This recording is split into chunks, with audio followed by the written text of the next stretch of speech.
จารณาอาสุภะในปราสาทนี่หัวกะโหลกเกิดมาอยู่บนโลกใบนี้เกิดมาชั่วข้าวเดี๋ยวเฮาก็ต้องตายแต่ก่อนสิตายเฮาต้องมี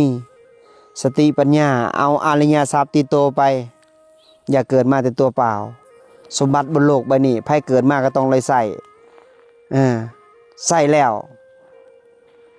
เฮาก็เอาไปนำบ่ได้เพราะว่า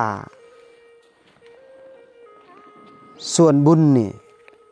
มันต้องไปสู่สุคติส่วนบาปเนี่ยต้องลงนรกเอาเงินไปติดยมทูตบ่ได้เนาะนี่ยังห่อนๆอยู่เลยนี่นะอันนี้กระดูกส่วนคงจะเป็นส่วนกระโพกอันนี้กระดูกเป็นกระดูกข่างเนาะตัวนี้บ่แม่นน่าจะเป็นกระดูกส่วนหัวเข่านี่แหละอาสุภะของจริงอยู่ในปราสาทนี่